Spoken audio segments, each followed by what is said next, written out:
स्वागत है आप सभी तमाम डीएलएड साथियों का आपके अपने यूट्यूब चैनल एमएसए क्लासेस पर। तो डीएलएड सेशन 2022-24 एग्ज़ाम की बेहतरीन तैयारी और बेहतर रिजल्ट के लिए एमएसए क्लासेस एक बार फिर से तैयार है और आप लोगों का क्लासेस जारी है, जिसमें हर एक दिन एक महत्वपूर्ण टॉपिक को फुल एक्सप्लेनेशन के साथ आंसर के साथ वीडियो क्लास दी जा रही है। और आपको इन वीडियो क्लास के माध्यम से एक्सप्लेनेशन के साथ जो दी जा रही है, इनमें जो भी इम्पोर्टेंट पॉइंट्स है बस उसको आपको समझना है और याद रखना है और अपने अपनी कॉपी में इम्पोर्टेंट पॉइंट्स सबको नोट करना है। तो झारखंड डीएलएड एग्जाम की अगर आप बेहतरीन तैयारी करना चाहते हैं तो स्पेशली फाउंडेशन पेपर 1, 2, 3, 4 में 15-16 टॉपिक ही इंपॉर्टेंट है और काफ़ी है एग्जाम की बेहतरीन तैयारी के लिए, जिसके लिए आपको एमएसए क्लासेस ऐप को डाउनलोड करना होगा और इसका लिंक आपको डिस्क्रिप्शन में मिल जाएगा, जिसमें आपको जो भी 15-16 टॉपिक इंपॉर्टेंट टॉपिक है इनका नोट्स आपको मिल जाएगा ऐप पर। तो डाउनलोड कीजिए, डिस्क्रिप्शन में लिंक है ऐप में, और ऐप में जाकर आपको क्लासेस और एग्जाम खत्म होने तक पूरा गाइडेंस मिलेगा। उससे पहले आप लोगों को बता दें कि डीएलएड एग्जाम नोट्स और क्लास में आपको टोटल 10 पेपर्स के जो एग्जाम होगा उसका कंप्लीट नोट्स मिलेंगे, साथ साथ आपको वीडियो क्लास दी जाएगी, एग्जाम तक 100% गाइडेंस मिलेंगे और इम्पॉर्टेंट क्वेश्चन सजेशन भी मिलेंगे एग्जाम से पहले, ताकि कम समय में और बेहतरीन तैयारी हो सके। और पिछले 5 सालों से इंपॉर्टेंट क्वेश्चन और सजेशन आप लोग इसी यूट्यूब चैनल पर जाकर देख सकते हैं। जिस तरह से इंपॉर्टेंट क्वेश्चन और सजेशन दी जाती है उसी हिसाब से एग्जाम में क्वेश्चन पूछा गया है। तो चलिए आज का जो टॉपिक्स है और क्लास है 5, जिसमें टॉपिक्स बात करेंगे महात्मा गांधी जी की बुनियादी शिक्षा यानी शिक्षा दर्शन महात्मा गांधी का, बेसिक एजुकेशन महात्मा गांधी। तो चलिए इसका आप लोगों को कंप्लीट क्लास देते हैं, वीडियो को लास्ट तक देखिएगा और चैनल को सब्सक्राइब जरूर कर लीजिएगा। तो चलिए आज का इम्पॉर्टेंट टॉपिक्स है महात्मा गांधी जी का शिक्षा दर्शन यानी महात्मा गांधी जी की बुनियादी शिक्षा। और इससे रिलेटेड बहुत बार आपके डीएलएड फाइनल एग्जाम में एक क्वेश्चन देखने को मिलता है, तो इसका तैयारी आप लोग जरूर करके जाइएगा। और इसका आप लोग अभी क्लास दे रहे हैं तो क्लास को कंप्लीट देखिएगा, तो उम्मीद है आप लोग का रिजल्ट भी अच्छा होगा और साथ ही आप लोग का एग्जाम से पहले एक बेहतरीन तैयारी भी बन जाएगा। तो वीडियो को अपना 10 से 15 मिनट समय निकालकर जरूर देखिए पूरा, ताकि आप लोग एक बेहतरीन तैयारी कर सके। साथ ही अगर आप टेलीग्राम चैनल को ज्वाइन नहीं किया है और अगर आप झारखंड डीएलएड स्टूडेंट्स हैं और आगामी फाइनल एग्जाम की तैयारी करना चाहेंगे और साथ ही जेटेट की भी तैयारी करना चाहेंगे, तो आप लोग टेलीग्राम चैनल को ज्वाइन करके रखिएगा, जो कि स्पेशल डीएलएड स्टूडेंट्स के लिए बनाया गया है। टेलीग्राम में जाइए और टेलीग्राम में जाकर सर्च कीजिए @जैक डीएलएड JACDLDED यानी डीएलएड, जैक डीएलएड सर्च कीजिएगा। जो चैनल आएगा उस चैनल को आप लोग जरूर ज्वाइन कीजिएगा, आपके लिए बहुत ज़्यादा काम आएगा। तो यहाँ पे देखिए टॉपिक्स है महात्मा गांधी जी का शिक्षा दर्शन बुनियादी शिक्षा। तो ये आपको नोट्स में प्रोवाइड किया गया है और ये नोट्स से हम दिए हैं आप लोगों को। तो अगर आप किसी को भी नोट्स चाहिए होगा तो आप लोग हमें व्हाट्सएप में मैसेज कर दीजिएगा, जो स्क्रीन पर नंबर दिख रहा होगा। तो देखिए हमारे राष्ट्रपिता महात्मा गांधी जी को 20वीं सदी का युग पुरुष भी कहा जाता है। तो आपको इस तरह से चीज़ को समझ लेना है, ठीक है। और इन चीज़ों को समझकर ध्यान में रखकर आपको एग्जाम में लिखना है। और अभी कैसे तैयारी करना है, जैसे आप इनका क्लास कर रहे हैं, क्लास करने के बाद खुद से जो है आंसर बनाने की कोशिश कीजिएगा अपने अपने कॉपी में, तभी आप एक बेहतरीन तैयारी कर सकते हैं। तो चलिए इसके बारे में आप लोगों को डिटेल्स में क्लास देते हैं, आप लोग इसको समझ जाना है और इसको ध्यान में रखकर आंसर को लिखना है। हमारे राष्ट्रपति को यानी हमारे राष्ट्रपिता महात्मा गांधी जी को 20वीं सदी का युग पुरुष भी कहा जाता है। उनका जीवन आदर्शों एवं मूल्य पर पूर्ण रूप से आधारित था। शिक्षा के क्षेत्र में गांधी जी का बेसिक शिक्षा का फॉर्मूला एक महानतम देन है। उन्होंने बच्चे की बुनियादी शिक्षा कैसी हो, इसका स्वरूप क्या हो, इसका संपूर्ण मॉडल प्रस्तुत किया था। यानी महात्मा गांधी जी के जो शिक्षा दर्शन है उसका नाम है बुनियादी शिक्षा।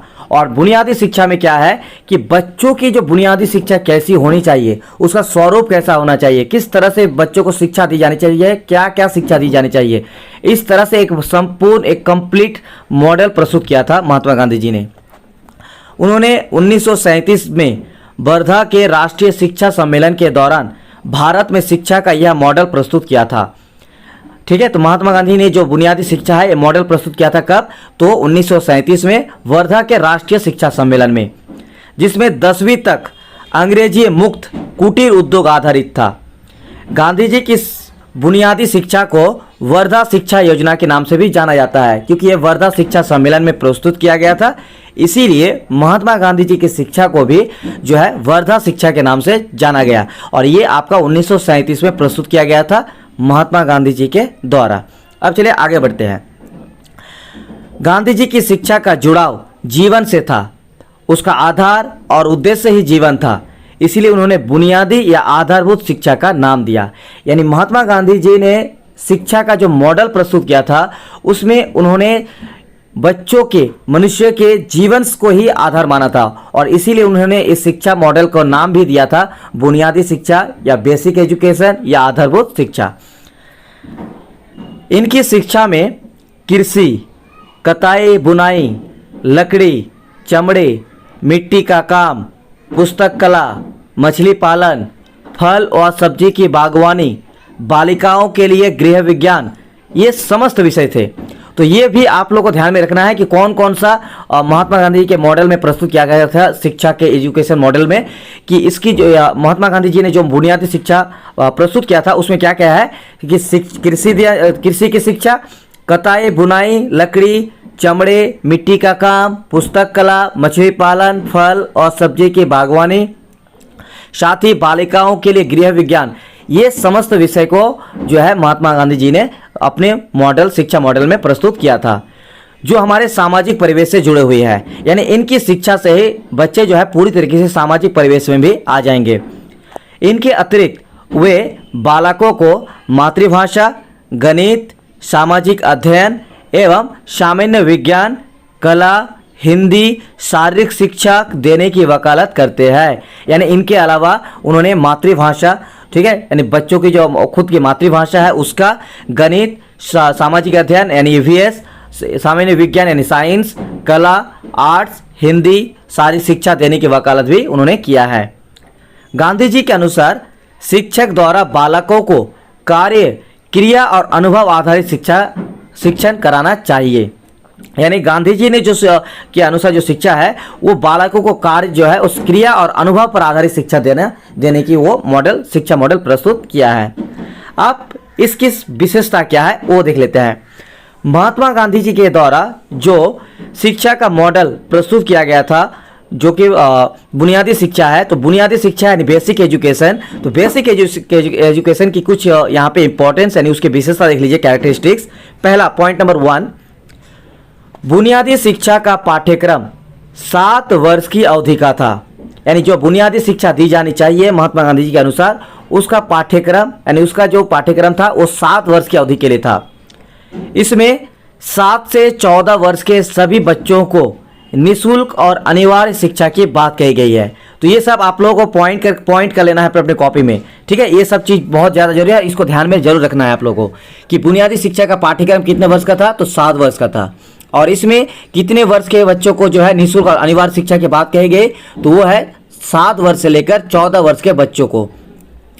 शिक्षा का जो माध्यम क्या रखा गया, देखिए महात्मा गांधी के अनुसार शिक्षा का माध्यम मातृभाषा ही होगी, मगर हिंदी भाषा सभी के लिए अनिवार्य रहेगी। यानी महात्मा गांधी ने यह कहा कि उनके शिक्षा मॉडल में कि हिंदी भाषा सबके लिए रहेगा, अनिवार्य है, लेकिन जो शिक्षा का माध्यम होगा वो मातृभाषा होगी। यानी जहाँ की जैसी परिस्थिति, जहाँ की जैसी मातृभाषा, उसी भाषा में बच्चों को शिक्षा प्रदान करनी होगी।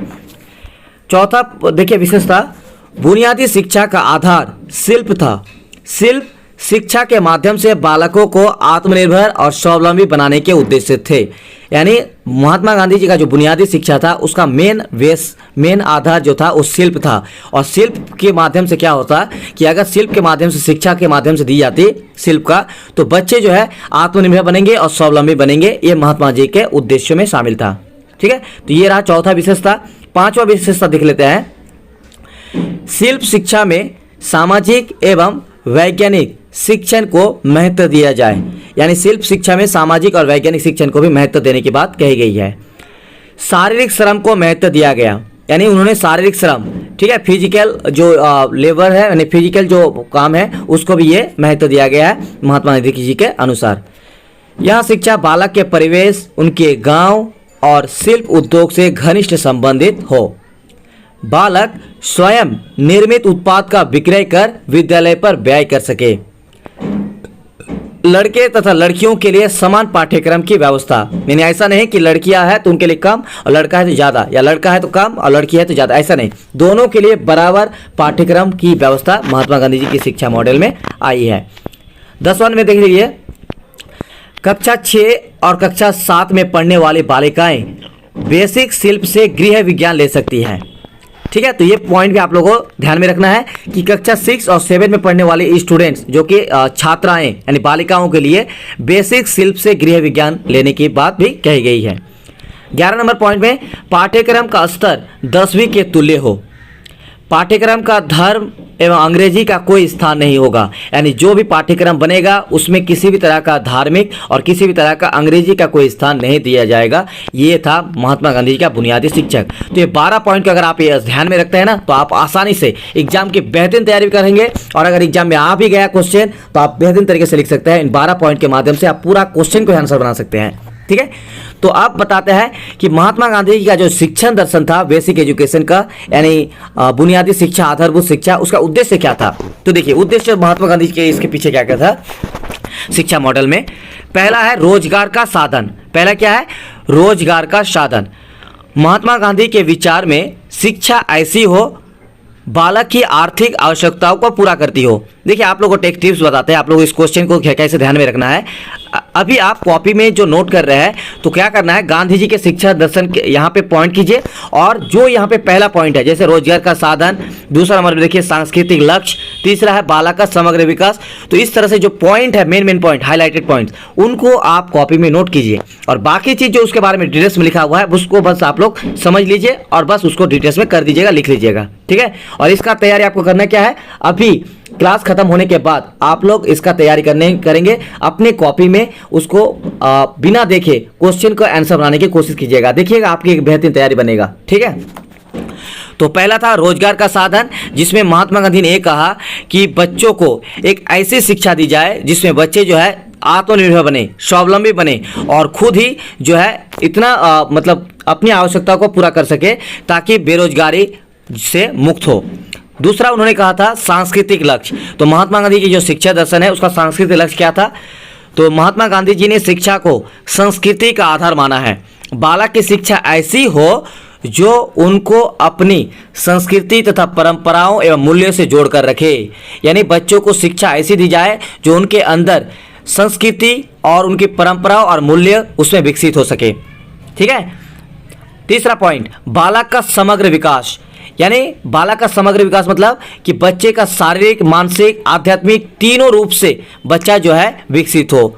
तो महात्मा गांधी जी के अनुसार शिक्षा का उद्देश्य बालक का शारीरिक, मानसिक और आध्यात्मिक विकास करने वाली हो। यानी महात्मा गांधी ने के अनुसार शिक्षा क्या है कि बच्चे जो है शारीरिक रूप से भी स्वस्थ हो, विकसित हो, मानसिक तौर पर भी स्वस्थ हो, विकसित हो, और आध्यात्मिक विकास भी हो। चौथा नंबर देखिए उसका उद्देश्य था कि महात्मा गांधी जी ने नैतिक एवं चारित्रिक उत्थान करने वाली शिक्षा पर बल दिया, यानी उन्होंने बच्चों में नैतिकता और चरित्र निर्माण को भी शिक्षा में बल दिया है। यानी ऐसी शिक्षा भी प्रदान की जानी चाहिए बच्चों में जो बच्चों में नैतिक और चरित्र का भी निर्माण हो, सही चरित्र का निर्माण हो। और लास्ट पांचवा पॉइंट देखिए महात्मा गांधी जी का शिक्षा का उद्देश्य। महात्मा गांधी जी ने शिक्षा का पांचवा उद्देश्य मुक्ति बताया, सभी तरह के बंधनों से मुक्ति वाली है। बालक को आध्यात्मिक स्वतंत्रता हो, वे सत्य और ईश्वर प्राप्ति हो, शिक्षा के साथ समाजित करना चाहते हैं जिससे मानव अपने सर्वोच्च लक्ष्य को पा सके। यानी बच्चों को ऐसी शिक्षा प्रदान की जाए कि शिक्षा जो है मुक्त हो और उनको किसी भी तरह का कठोर दंड और उसको किसी भी तरह का मतलब गुलामी ना हो शिक्षा का, यानी उसको आध्यात्मिक तौर पर स्वतंत्र दिया गया है महात्मा गांधी जी के शिक्षा दर्शन में, और वे सत्य और ईश्वर प्राप्ति को जो है समाजित कर सके, ऐसी शिक्षा प्रदान करनी चाहिए बच्चों को। अब देखिए महात्मा गांधी जो शिक्षा दर्शन है वो विफल क्यों हो गया, सफल क्यों हो गया, ठीक है, सॉरी अब असफल क्यों हो गया, विफल क्यों हो गया। तो चलिए उसका कारण जान लेते हैं। ये भी अगर आ जाए क्वेश्चन कि महात्मा गांधी की जो शिक्षा है, क्वेश्चन इस तरह से आता है कि महात्मा गांधी की शिक्षा क्यों विफल हो गया या उसकी विफलता के कारणों को लिखे, तो चलिए आप लोगों को पॉइंट बता देते हैं। तो आपको करना क्या है, इन 9 पॉइंट को याद रखना है, इन 9 पॉइंट को आप लोगों को नोट बनाना है अपनी कॉपी में और इसको ध्यान में रखना है।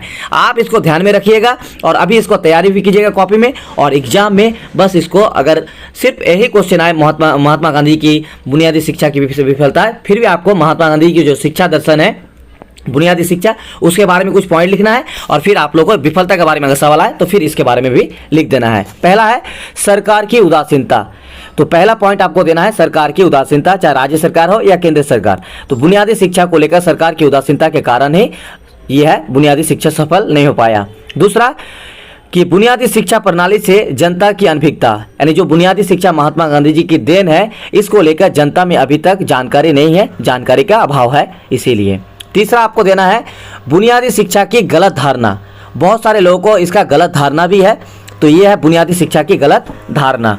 चौथा है सुयोग्य एवं प्रशिक्षित शिक्षकों का अभाव, यानी बुनियादी शिक्षा के लिए जो योग्य और प्रशिक्षित शिक्षक होने चाहिए, तो ऐसे सुयोग्य और प्रशिक्षित शिक्षकों का भी अभाव है। पांचवा पॉइंट लीजिएगा, इस शिक्षा के विफलता के कारण स्कूल भवनों का अभाव, कि जिस प्रकार से स्कूल भवन तैयार किया जाना चाहिए, ठीक है, तो उस तरह से स्कूल भवनों का भी निर्माण नहीं हुआ। जैसे मान लीजिए कृषि, कताई, बुनाई, ये सभी शिक्षा देने की बात कही गई है, तो ऐसे में उनके लिए अलग से भवन होना चाहिए, उनके लिए अलग से सामग्री होनी चाहिए, तो इसका अभाव है।